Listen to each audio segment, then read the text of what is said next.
You're now tapped into the Instinctive Midnight Theory, where culture meets creativity beyond the algorithm.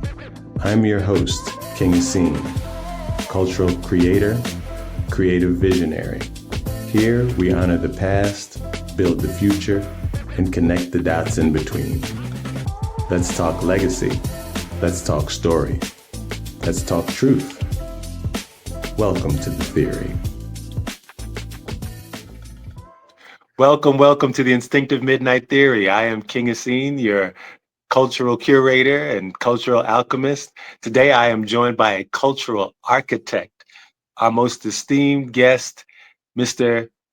/ DJ / photographer / curator in his own right, Salah Ananse.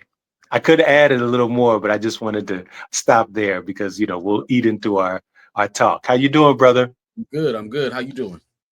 I'm doing quite well. You look well, bro. I'm trying, man. I hit the gym today, trying to keep it up, man. Got to keep it up. Now you doing, I know, Mm-hmm. whatever age is the new 20. You know what I mean? That's how we live. Yeah. Right on, brother. Okay. Okay. I've known you for a few years, more like 30 plus. Yeah. I've seen we've known each other since our teens, really. Our teens, bro. Yeah. And I've been fortunate enough to, being that I'm an observer, I've been able to observe you through different phases. Each one has been impressive. Oh man, look, just keeping it 100. I remember the first time ever seeing you was at a building cipher, a knowledge cipher up in West End Park. And I remember looking, I was like, this dude, is he Caribbean? Is he Ethiopian? What's the science with him? You know what I mean? He sure is dressed flamboyant, and later on it came through, it's funny because you've always had a good relationship with the ladies. The word came down to the ladies, Salah. And that's what made me wonder, like, Salah, where's the brother from? So what's interesting is I knew then, as you said, in our late teens, that there was a story prior to that. I said, that brother has a story. Most of my friends, I try to keep interesting friends, you are definitely one of them. You collect interesting friends. I can't front about that. I think that's a part of my eccentric essence, and they say that about Leos. They say Leos have an affinity and an attraction to, I'm not sure how the word eccentric, what kind of connotation that holds, but I would like to say eclectic, interesting, creative friends, So Word. yeah, you're definitely a part of that. And you were, we connected at a very interesting and impressionable and creative and exciting age and time. But what I wanted you to do is go back as far as you can go, because you have opened up your house to me and introduced me to your family. I've seen pictures of you in Wing Chun kung fu outfits, and I was always just like, I was like, I'm gonna get back to him on this, but this is the perfect time to talk about all that. Tell us about growing up in Atlanta and being creative and what some of your inspirations were. Atlanta's a unique city when it comes to, I'd say, growing up middle class and Black. You had access to a lot of things that a lot of people just didn't have access to. But I didn't know. I didn't know till I got to college or started traveling more that I realized, like, we had access to things that people didn't have access to. Meaning that, we went to school with the mayor's kids. You know what I'm saying? All the mayors they went to public school. You know what I'm saying? Right. Anybody who, Cameo lived around the corner, that kind of thing. People had stories like that. People knew everybody. Everybody knew everybody. Right. Gene Carn, you know what I'm saying? You had all these stars, People Bryson, people like that. Like my godmother dated People Bryson. So we were around a lot of quote unquote Black excellence. And when somebody said something, when somebody said they could do something, they could do it. It wasn't Right. nobody. There weren't a lot of people going around talking big like they could do something and they couldn't do it. Like everybody knew they could do it because. So this is just a different time. I mean, and I'm speaking just from a creative point of view, meaning that you saw all these people succeeding, so you thought you could too. We had, a lot of child actors and stuff like that. I acted when I was a kid. You saw people succeeding, so you didn't feel like it was otherworldly or out of bounds to dream big. That's what growing up here gave me. So when literally whatever I said I wanted to do, my mom tried to make it. You know what I mean? So even getting to Morehouse was an eye-opening experience for me, even though I was still doing the music stuff and everything like that. Just being around so many people from different places and seeing their perspectives, it was beautiful. You know what I'm saying? Like it was like, okay, wait, I found more people who were like me. You know what I'm saying? When I got to Morehouse, then even though Atlanta is great and creative, I still found more people who were into the stuff that I was into, because I was traveling. I was into house music. Nobody in Atlanta was into house music. See, you couldn't have told me that, because my brother was the one who was not as into house music, but came back to Philly speaking about house music. I'd heard club music in Philadelphia, but Philly was a hip hop town. But when he came back from college, when he came back from Morehouse, he was telling me about house music, JM Silk and this and that. So in my mind, I'm thinking, oh, well, this is a thing in Atlanta. This is going on, You got down here, you're like, wait a minute. Well, now look, Salah, I'm gonna tell you this. Yeah. No, go ahead, bro. Go ahead. We could find it, but the thing was, the people who were bringing it were transplants. You know what I'm saying? Like plastic and stuff like that. That wasn't people from Atlanta. Club Excess was people from Atlanta. No, you're right. Those are the masses. Club Excess, the Let Out, and everything. Yeah. But the thing that I was none the wiser to is the fact that when I came, and I don't want to jump into college in Atlanta too fast. I got to take you back, but we're going to talk about it a little bit. I was none the wiser to the fact that this was Atlanta. Like when I arrived at in Atlanta, probably 2 weeks into being here, a few of us, my roommate Scott, who all of my friends, Scott, Saul Williams, Johnny Ford from Alabama, all these guys, we got picked up in the back of a pickup truck, and we were going to Masquerade to see DJ Disciple. Granted, he's from Jersey, but when we arrived, I saw people from town, from school. I didn't know that this wasn't a thing in Atlanta, but I knew I was here and I knew it was on. And I hadn't a house music experience in Philly, but as a young adult, it was next level here. So that's interesting you say that. I got you. Okay. So let's go back a bit to your childhood. Did you have, because I brought up the Kung Fu, the Wing Chun outfit. Did you have an interest in martial arts early? Not really. So my stepfather was a world champion kickboxer. And that's how I got into, that's how that was. I mean, I was never really into martial arts. Like I just learned because he was a world champion kickboxer. So I'd learn from him. You know what I mean? Like I wasn't regularly going to classes or anything like that. My younger brothers did, but I was like, I was off doing music, and BMX was my thing. So.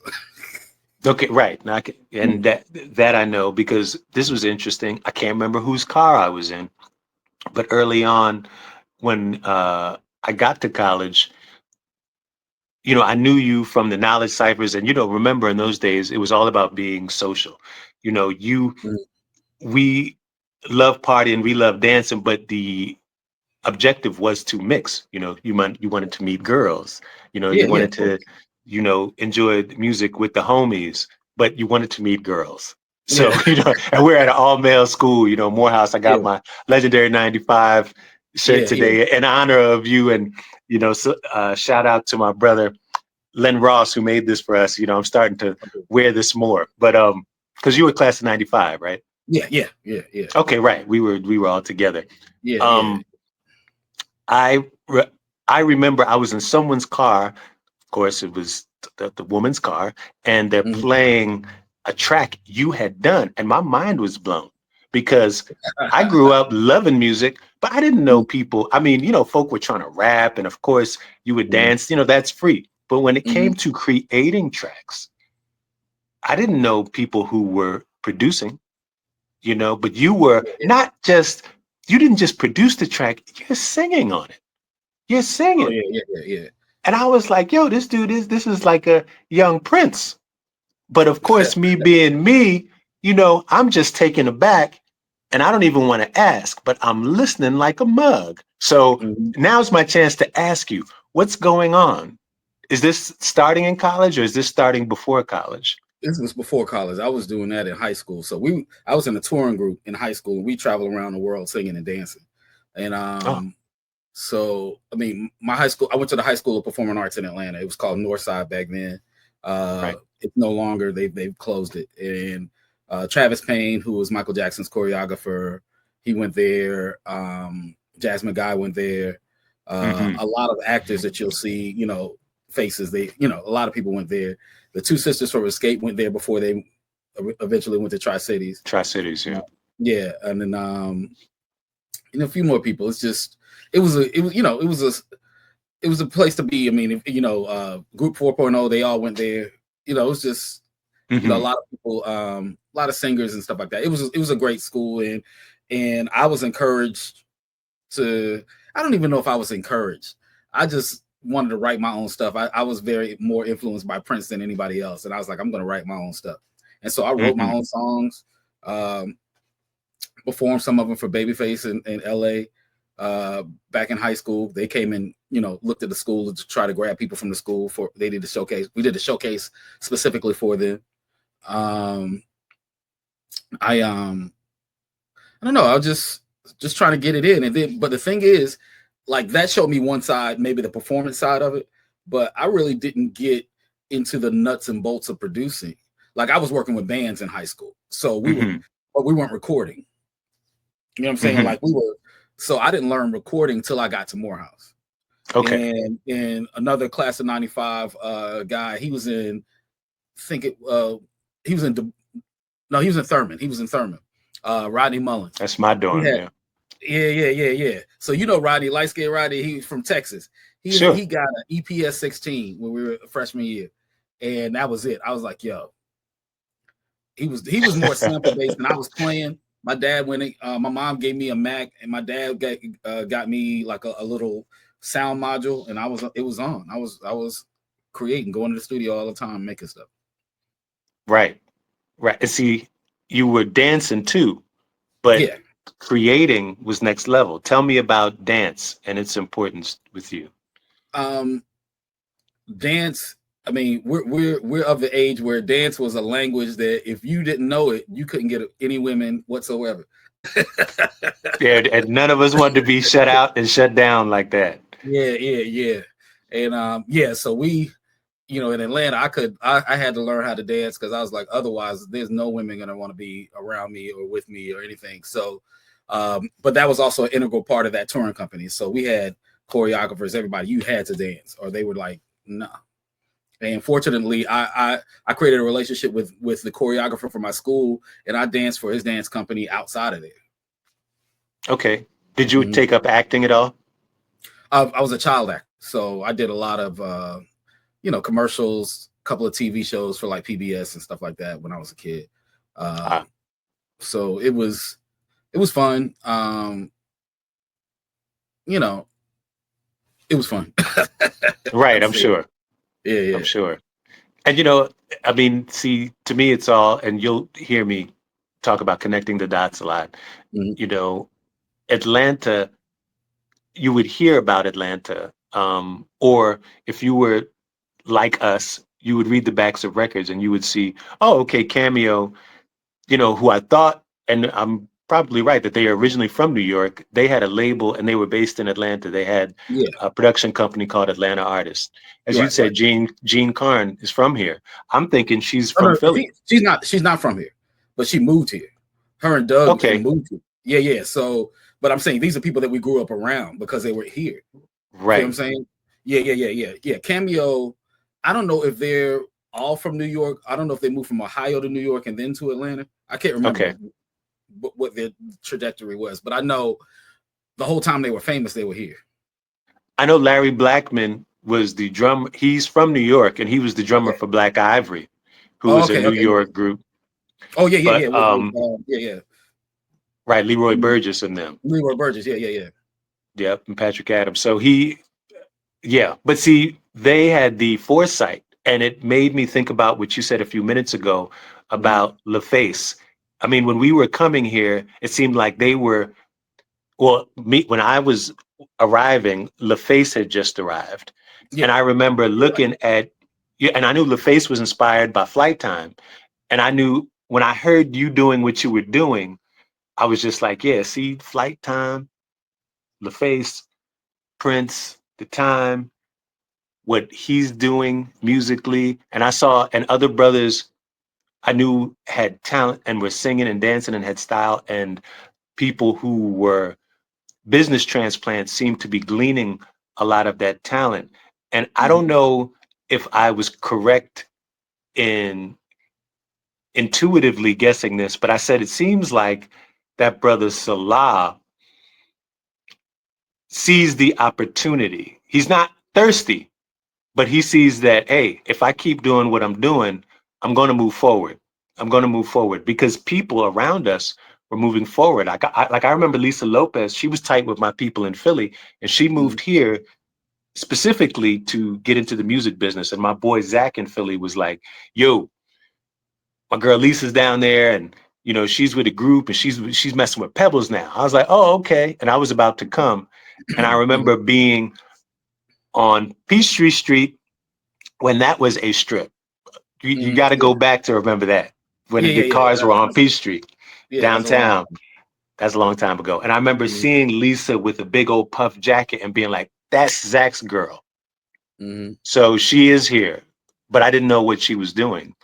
But back to you, it just seemed like you in a very mellow, deliberate way, were just pursuing and developing your talent and skills, knowing that there was going to be an opportunity for you. It seemed like there was no question in your mind. I'm glad it felt that way. Like, you know, every artist goes through, I guess, waves. You know what I'm saying? Like, because I mean, we go through waves from song to song. Like, you write a song and it's, oh, this is dope. Then you write another song, it's like, oh, this is garbage. I have no talent. You know what I'm saying? You go through those emotions. So even back then, being young, you know what I'm saying, I guess what you would say is I was determined. And I was, and the thing was, I guess I never thought of it that way because I was getting opportunities to do other things, but I just didn't want those opportunities. Okay. Like I didn't want to be a part of a group. I didn't want to do things the other way. I didn't want to drop out of school and go intern for somebody. You feel what I'm saying? Like there were things that I was going to do it my way. You know what I'm saying? So people around us were doing that. Yeah. I didn't want to sing anybody else's songs. I didn't want to, you know, it was that kind of thing. So once I figured out that wasn't the route I was going to take, I was just like, well, if it happens, it happens. I'm just going to keep doing what I love. You know what I'm saying? And I guess, you know, I mean, I knew from the reaction I was getting from the work that I was doing that I wasn't doing the wrong thing. You hear what I'm saying? Nobody was like, no, you need to hang it up. One person did tell me I did not need to rap. Is that someone we both know, or is that, you know? Oh, no, she's another artist. She's an artist that I knew. And she was right. I didn't need to focus on rap. You know what I'm saying? I need to focus on something else. Because she was like, "Oh, your music is dope, but you don't need to be the one rapping." I was like, "Okay." Right? You're like, all right, yeah. Point taken. Yeah. Go ahead. No. I just, you know, I was listening to what you were saying, and I think that you just enlightened me as to why we got along so well, because we had a similar mentality. You know, we knew that we liked what we liked, but we weren't going to push into a realm that we didn't feel comfortable with. The difference Exactly. between me and you is that you actually had talent, you know. So you had the skills to move into something, and me, I was like, all right, well, I need to figure this out somehow. But I know I like being around the talent and the art. So I was fine with that. But you were actually very proficient. So I think a part of me on the periphery was like, okay, well, what's he going to do? But you were always doing something. Like the next thing I saw you get into proficiently, I think, was graphic design and photography. Yeah, I mean, actually, I was DJing before the graphic design and photography. I didn't start. Were you really? Okay. Yeah. So I started DJing in around 94. Okay, gotcha. Before we graduated, and it was me and Doc did a party together. It's my first party, but I was hanging with Tahir and Brett, and so Brett and Tahir taught me how to DJ. Like they had to set up at their house, and they were like, "Well, just do this." And I was already playing drums. I understood music, so it wasn't like totally foreign to me. I'm not gonna act like I was some DJ savant, but yeah, I didn't even have turntables. I just brought my records and I could figure it out. And I figured it out, and they started having me do DJ Red Clay parties after that. See, now, I don't know.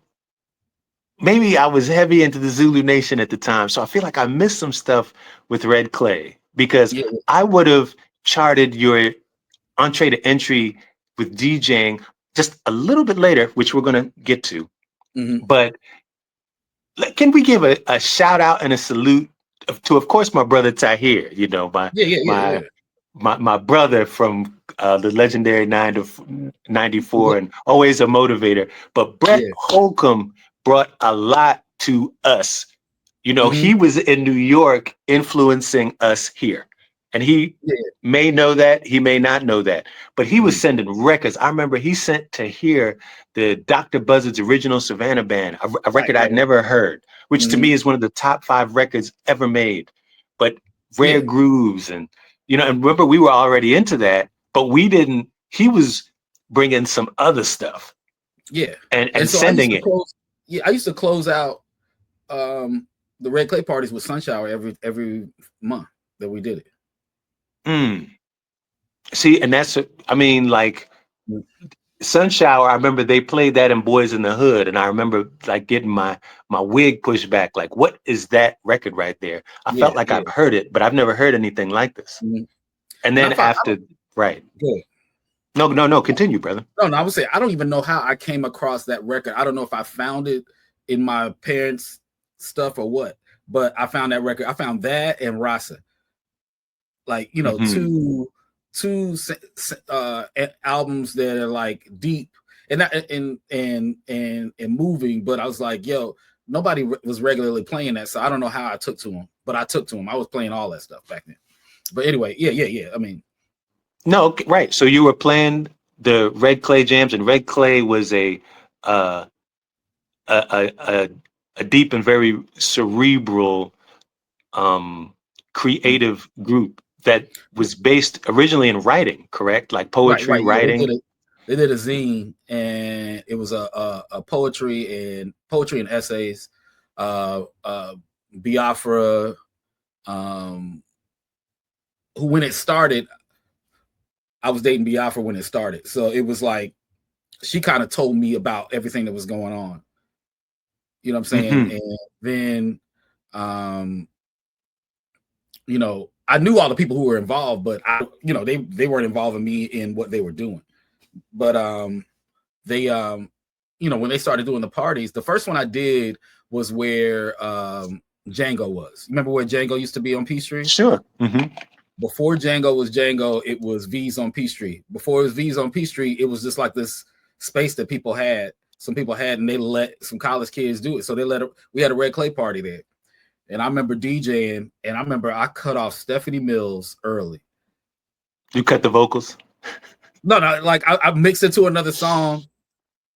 Menelik, Tack, and somebody else, I don't know, ran up to the thing and yelled at me and hazed me so bad for doing that. I've never. It was probably Brett Holcomb, because I forgot our Brett's last name, but yeah. Brett Holcomb used to roll with Menelik, and he's someone who would haze you. Oh, I know Brett. Yeah, I know Brett. Brett. No, it was Brett. I didn't know Brett. We didn't know each other good enough for him to be yelling at me at the time. Oh, right. Tack and Menelik, sure. Yeah, right. Menelik was he didn't care. No. But it was funny. I mean, I think to hear laugh, Brett Crenshaw is our Brett. Right. Brett Crenshaw, salute. Yeah. He, they all got a kick out of it because, I mean, they knew what they were doing. They knew I had a talent, and they were gonna like let him do this shit. I got other shit to do because I'm not. Right. They were more interested in other things.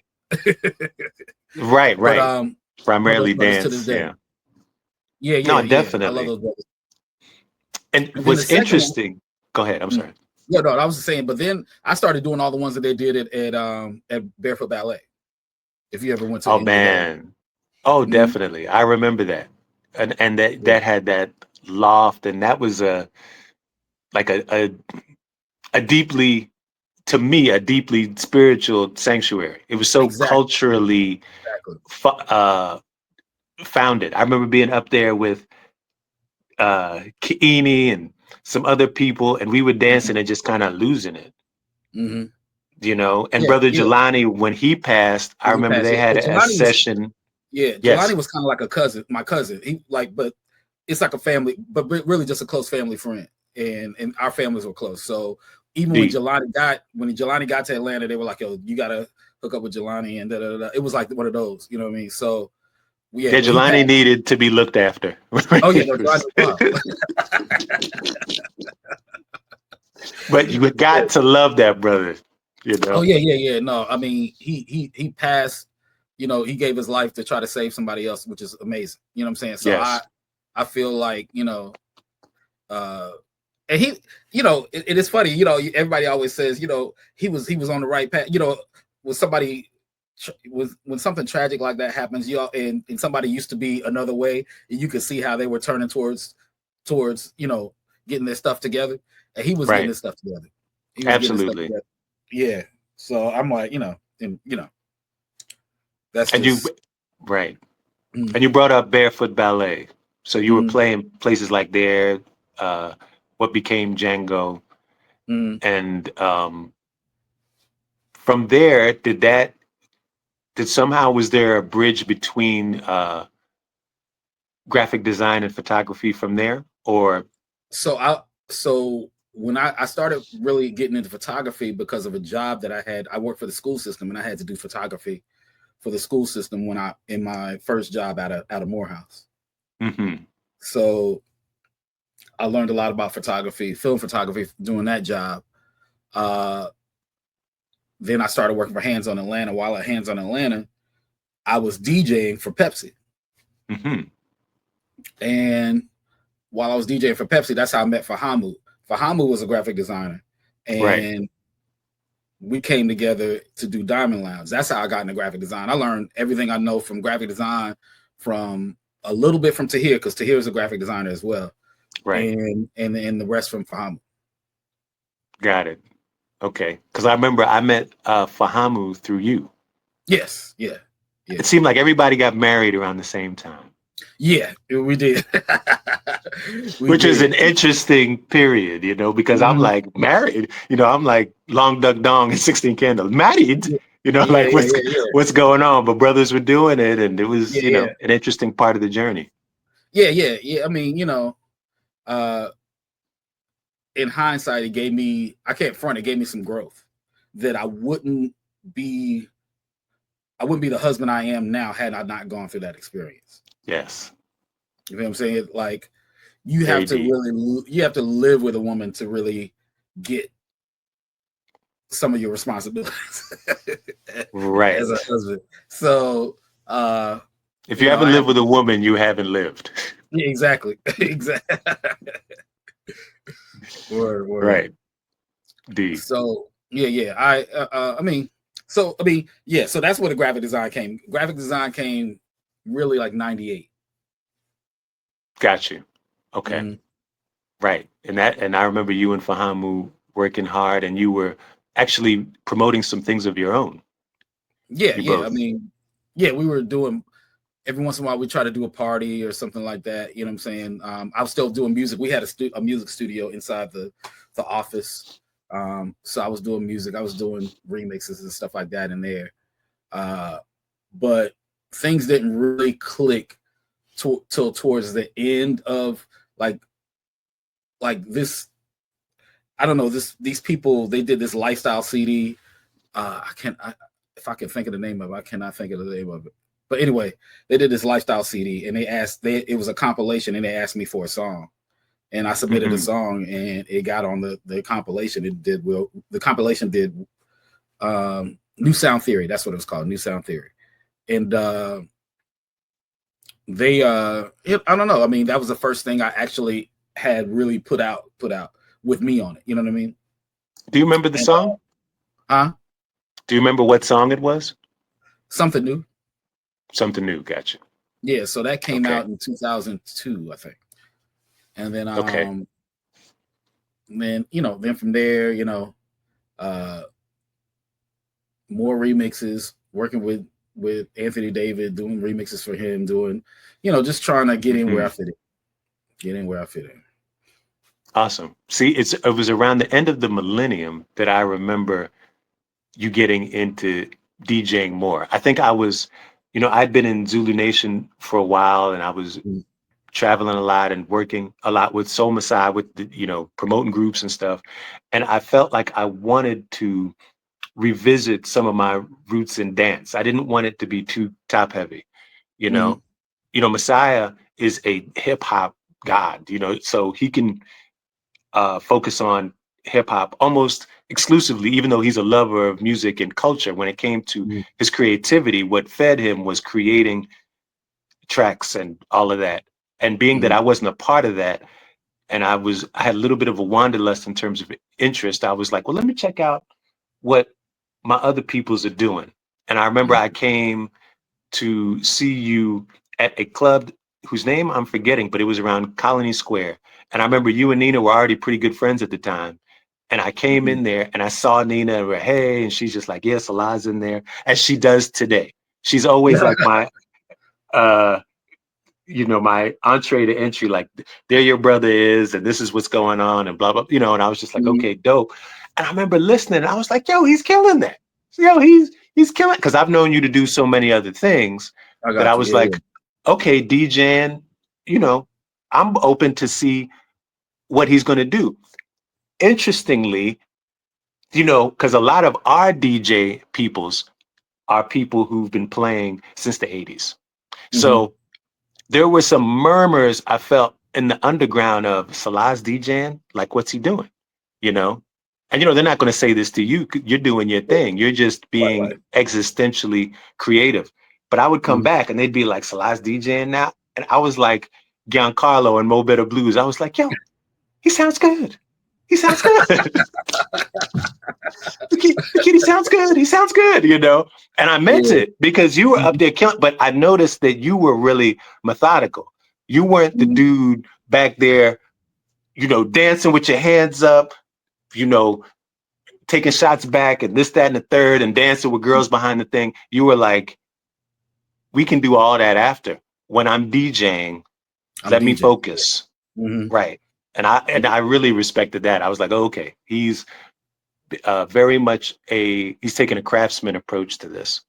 Right. And then also, because I enjoyed playing stuff that wasn't mainstream, you have to be focused, and you have to realize who you're playing for, because those people don't vibe to any of that. They see you doing too many things. They're trying to create their own kind of circle and spiritual kind of.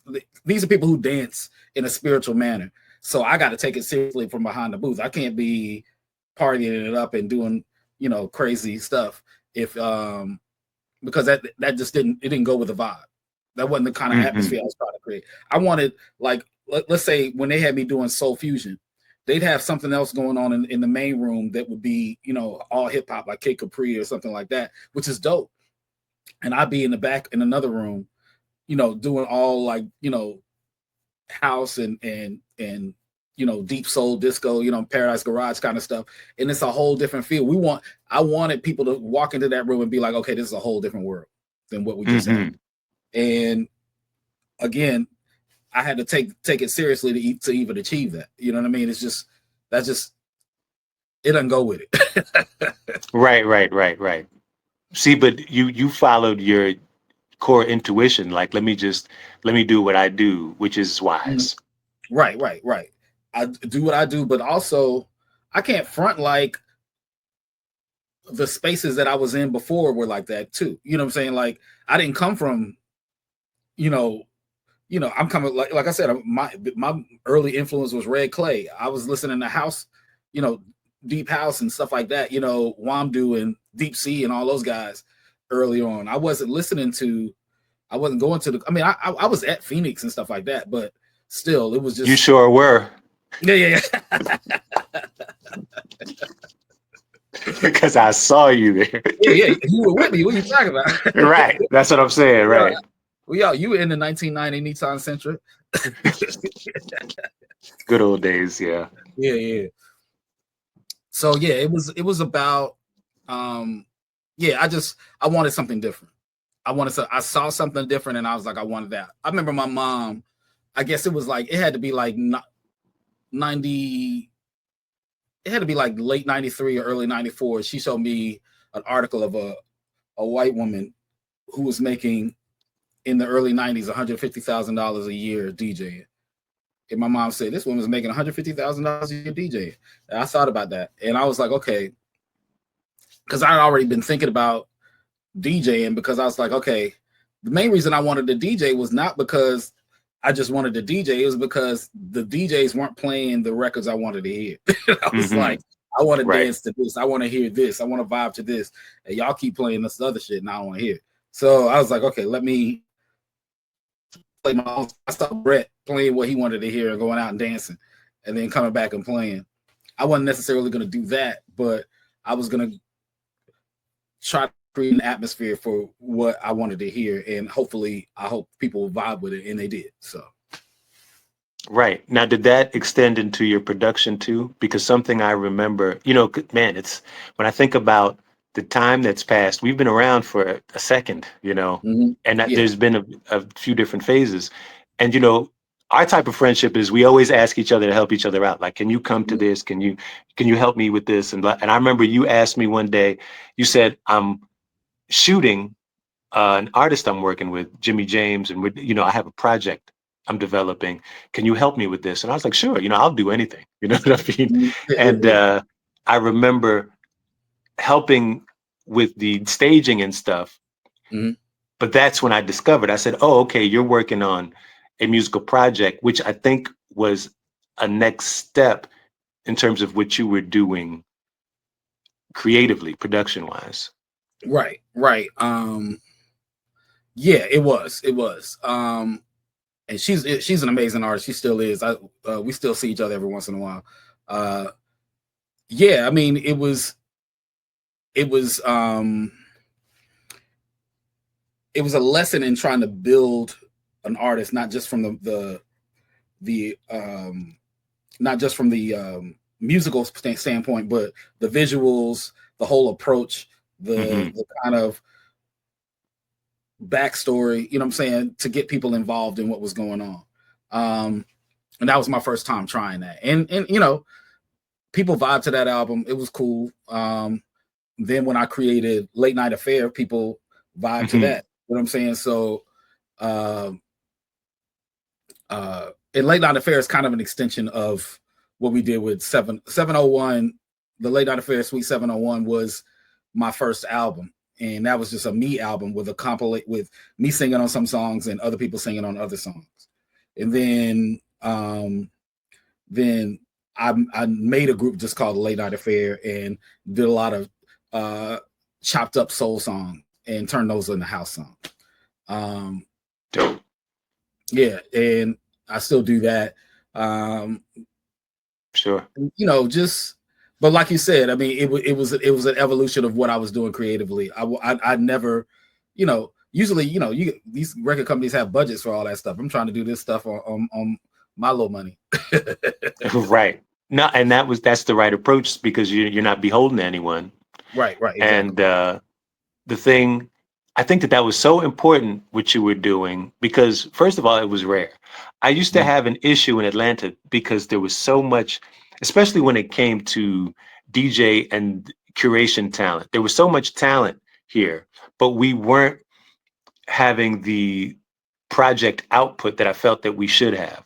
I had started to become more aware of what was happening globally. You know, as I would travel, you'd see records out.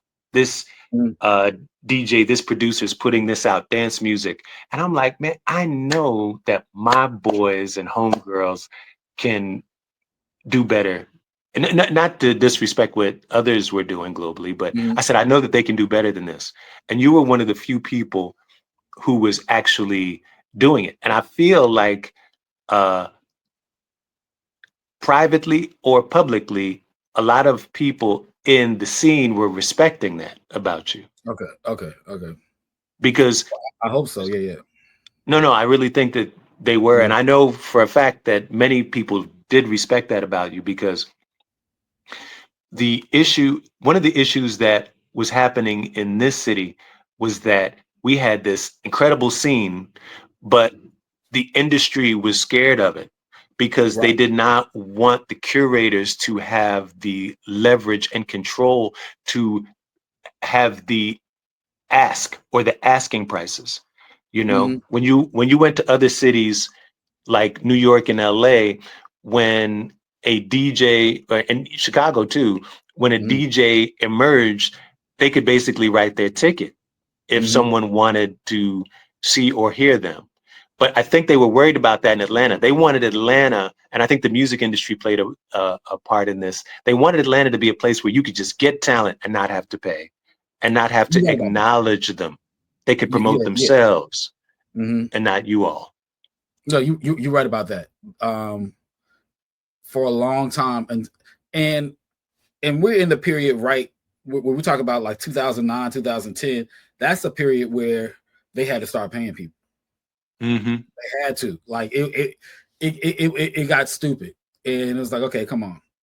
And you had people with definable talent and definable you know, they had, you know, a resume of stuff that they're doing. Like people like DJ Mars started speaking out like, yo, what are y'all doing? Right. Like we used to fly like for the Mayor's Mass Ball, we used to fly DJs in from New York. Like, why are y'all flying DJs in from New York when we have all this talent here? Like everybody else is trying to get our talent, and we here are trying to get somebody else's talent, like it's gonna legitimize us. So we finally got them out of that. But still, it was like, okay, look, it did get to a point. But then you had a point where streaming comes in and there's no revenue for anybody. So I don't know what's going on there. Right. Yeah. Around the early to mid first part of the millennium, I had discovered Salvador Bahia, Brazil. Our brother Lamar brought me down there just to experience that. He'd been going since the 90s, and he was telling me I need to go, and it was a life changer. And I was like, okay, sure. I went in 2002. I said, he's absolutely right. I said, this place is special. I want to do some exchange. I went a few more times, and I said, the first person that I want to bring to this place is my brother Salah, because he gets it. He understands culture. He understands the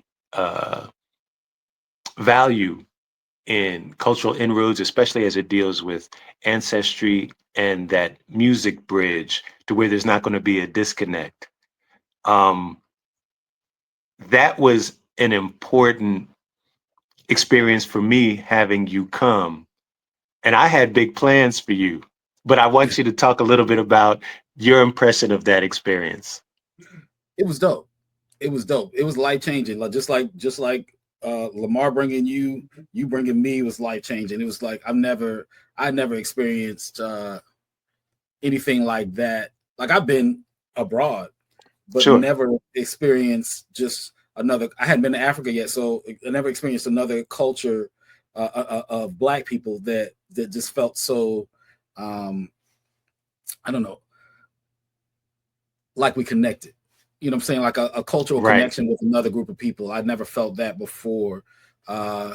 And just, you know, the cultural differences have made it better. You know what I'm saying? So I was Right. just, yeah, I was like, okay, this is something different, something cool. And I was definitely on board after that. You know, something that I feel like every Black person needs to experience. You know what I'm saying? So they'd understand. Like, you don't understand until you're there. You don't understand that, you know, Brazil got way more Black people than we did, than America did. Right. You know what I'm saying? So there are things, you know, we're very insulated being in America, and we think everything begins and ends with our experience, and it doesn't. You know what I'm saying? That's something that we've learned through our oppressors. But when you go to, and not saying Brazil is perfect, but you see how Africans can thrive in another continent with less constrictions. They had constrictions, but less constrictions. Even though slavery ended later in Brazil than it did in America. But yeah, you know, I thank you every day for that, man. That was a great experience. And going back, go ahead. Yeah, we went a few times.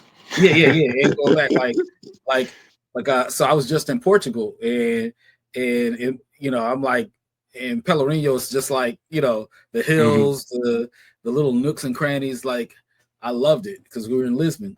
But yeah, I want to go back to Pelourinho. I don't, you know, everything changes so quickly. I don't know what's going on there now, but I don't know how Salvador is, but I definitely want to go back. Definitely. No, we definitely are. I feel like one of the things that I felt that you'd probably vibe with me on was that there was a similarity. You just mentioned it. There was a similarity in terms of the culture, the frequency, but we had something for each other. Right. You know, Exactly. like they were like Atlanta on 10, but at the same time, it seemed like they needed something that we had, and we definitely needed something that they had. Yeah. And that's why I was like, okay, when I get to understand this place a little better, we're going to do some things. I didn't want to do it prematurely. And I said, and the person that I want to come as a musical curator and as an artistic bridge is Salah, because I know he'll get it. He's not going to come hype and distracted. He's going to come and say, okay, with no further ado, I'm going to give you us, and you're going to give it back. And that's exactly what happened. Yeah. That's exactly what It happened. was great. It was great. I mean, is Chip and them, are they still doing it? Yeah, you know, they actually have a place in Rio Vermelho, which is not far from where we usually stay. Okay. And it's a small place, but they're still open to it. I mean, as you said, things have changed, but we still got family there. Macio's still there. Yeah. You know, and he know, I came here a don't. few years ago. Yeah, right. He did. He came up to Philly, and you know, I couldn't get him to Atlanta. I'm scared though to bring Macio to Atlanta. You know, he might like it too much. I bring him by the Echo Room. It's a wrap. Yeah. Okay, so let's. You know, I have a few questions for you before I let you go. You know, my team, they'd like to call this the rapid fire round, but I just want to bounce some questions from you, off of you. One is, what's a song that's changed your life? And you asked me for some things, and I'm going to tell you, there's a song that I didn't even mention to you. It's All the Way Around by Marvin Gaye. That's my favorite song of all time. And the reason is it's his approach. It's not a dance song, but he layers the vocals so many times. Like, I had to hear that song 15, 20 times, and you're still getting new stuff out of it. because he layered the vocal so much that it feels like just more music, but he's still saying something. And I just love that song. It's just a beautiful, beautiful track. So that song taught me a lot about how I approach writing, instrumentation. I Want You is one of the is probably my favorite album of all time, and that song in particular is just crazy. Yeah. And see, that's the thing. I felt like you were describing a song from that album, and you are. That album to me is the best concept album I've ever heard. Yeah. Some people say concept album, and I'm like, of course it is. Yeah, you know, it is. It is though. Yeah. I mean, when people think, but I mean, really, all the albums that he did in the 70s were that. You know what I'm saying? Yes. You go, I mean, Let's Get It On. What's the song with Mercy Mercy Me on it? The album. What is that? Anyway, but What's Going On? What's Going On? Yeah, What's Going On? Yep. Trouble Man. You know what I'm saying? Like all of these are done for a specific purpose. Definitely Hear My Dear. We know that. So In Our Lifetime, which has aged way better than a lot of people felt it would. In Our Lifetime is a great album. So you have all these albums, and he works with one concept in each one of them. It's not like he's put songs together. Right. It's just done. Yeah. Like nothing doesn't go with. Yeah. He's not bouncing all over the place with this stuff. It's not like now. Right. That makes me want to ask you something else, but I'm gonna stay the course. Okay. What's an ATL classic that you think deserves more love? Any genre? Elevators. Elevators is like, it's hard to say how game-changing Elevators was when it came out, because it didn't even fit with the last album that they did. And when we came out with Elevators, everybody's like, "Oh, we on some new. What is this?" Right. Yeah. It like everybody thinks Southern Playalistic changed the whole, and it did. It kind of did. People, right. Yeah, but for a lot of people, but AT Aliens was that album where the intellectuals got into it. Like it was good music before, right? But the intellectuals got into it, and the conspiracy theorists and everybody, like they brought us all in on that one. I was like, okay, yeah, you're describing us. Yeah, exactly. Because it won me over when I heard AT Aliens. I was like, oh.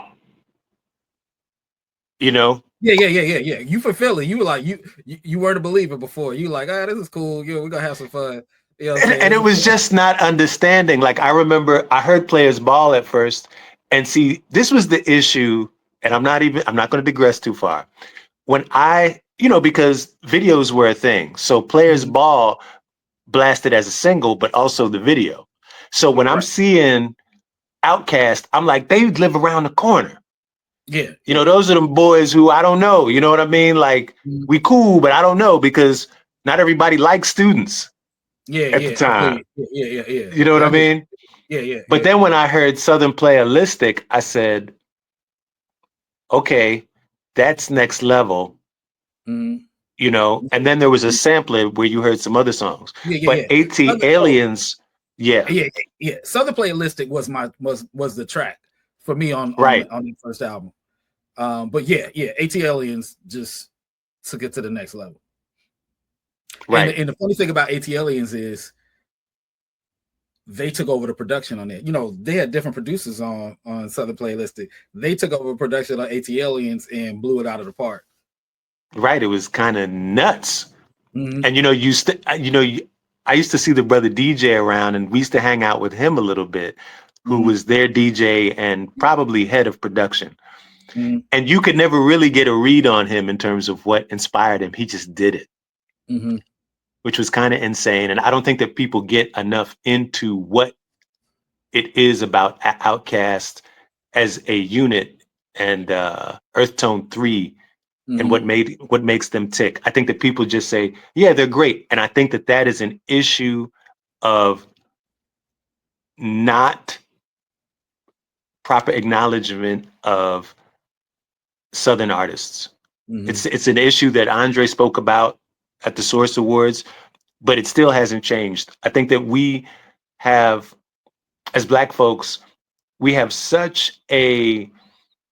many issues with our perception in the matrix of being colonized and miseducated and reprogrammed, that when we see ourselves coming through a filter that has been imposed on us, we don't know how to take it. So when we hear ourselves speaking in our own vernacular or doing great things, unashamedly Black, we're kind of like, I don't know if I should take, you know what? Let me look more towards the urbane version of the urbane expressions, from the northeastern cities or the West Coast cities where we've been vetted through their filter. I don't know. I mean, what do you think?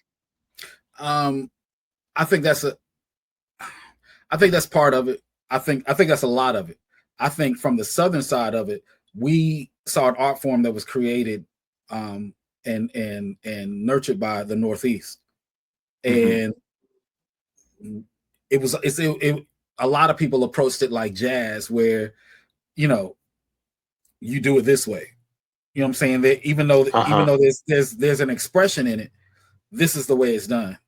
And even as jazz grew from what was really a Southern art form, and when it went to New York, it got a refinement that turned into this is the way you do jazz. You know what I'm saying? So it was like, this is the way you do hip hop. It's a street expression, but this is the way you do hip hop. What the groups in Atlanta, the rap groups in Atlanta, had the audacity to be like, well, we're going to tell our experience in the same way. You know what I'm saying? It's just not going to sound the same. And I felt like a lot of people in the Northeast couldn't get that until Outkast and Goody Mob. That's when they got it. And they're like, okay. You know what I'm saying? That good is good. And, this is true. This is true. What's next for you creatively? I got another EP coming out with me singing on everything. And it's just old songs that I just had sitting around and I haven't put them out. Working on an EP with my big brother, Def Jeff. Slamming. More of a protest concept, but in-house music, you know what I'm saying? Like, really talking about what's going on now and really trying to, on record, express how two black men feel about the climate that we're living in. What else? Got the Weekender coming up, so that's my the best part of the year. Yeah. So House in the Park. Shouts out to the brothers DJ Kimmick, Kai, and Ramon Rossol, creator of House in the Park. We got that coming up. Some more traveling. We're doing Soul in the Horn later on this month. Just trying to, and of course, Echo Room. You know what I'm saying? Keeping that going. Yeah. Now talk about that. What was the motivating factor for you to cultivate the Echo Room at Westside Motor Lounge? Biggest thing was I felt like a lot of people were doing the concept of a listening room, but they weren't involving DJs. And that happens with a lot of clubs. They come and they do a club and everything is more important than the DJs.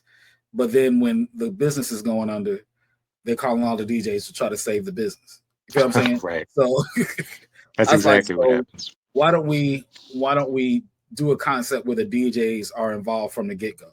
And shouts out to Kelly at Westside Motor Lounge for being open to it. He had a building that he wasn't doing much with. I was like, well, let's do this with that building. And I built it out. I mean, I paid for it. So, you know what I'm saying? Like, right. Once again. Yeah. So we put speakers in and all this stuff. And not saying that they didn't do, like, you know, Kelly came in and put air conditioning in the building, you know what I'm saying? That kind of thing. Like, it was definitely a group effort. You know, me and Kim sitting and tuning the room and stuff like that. So, but it is a room when DJs come in and play in there, they understand it. They could see that a DJ built it. Right. They could see that everything for the DJs wasn't an afterthought. So even down to if you're playing with another DJ, there's 2 hooks for your headphones, that kind of thing. Like we try to think of everything that a DJ would need. I mean, we got a few more things we want to do, but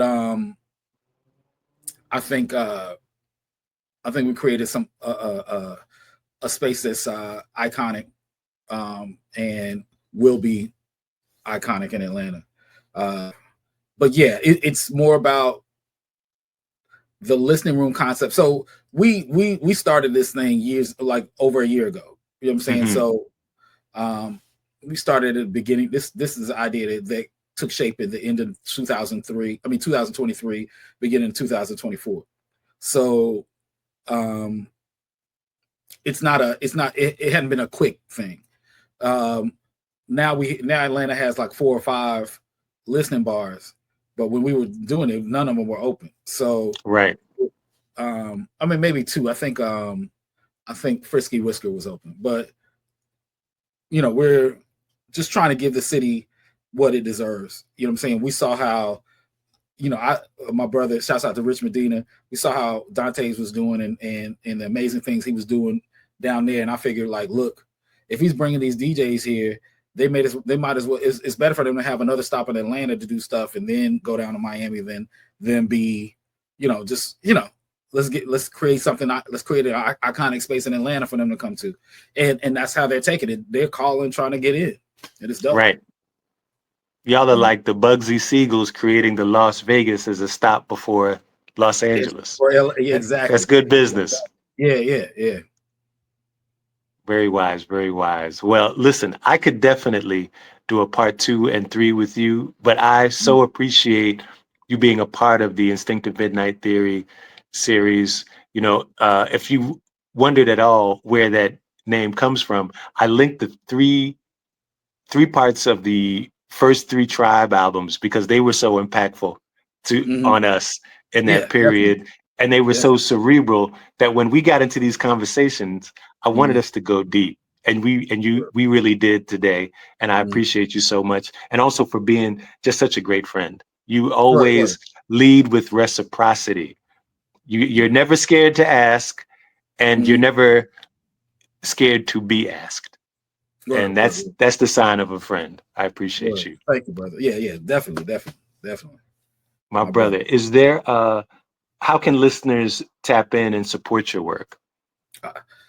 Just like it says on the screen, follow me at SalaHananse, Salah Ananse, and you know, whatever I'm doing something, I put it on my IG. That's my main go-to right now, as far as promoting the records I'm putting out, all that stuff. You can find that there.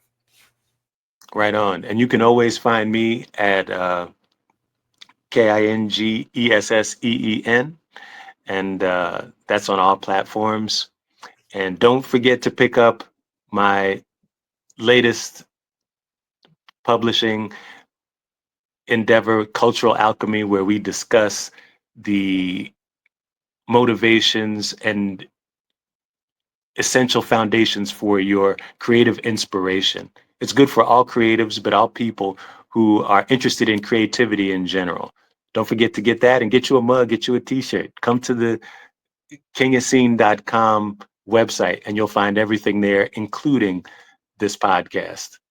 And brother, thank you again for being a part of the Instinctive Midnight Theory. Thank you. That's a wrap on this episode of the Instinctive Midnight Theory. If you heard something that moved you, share it, tag it, build with it. Culture only grows when we grow it together. Until next time, stay fresh, stay rooted, and keep your story in motion.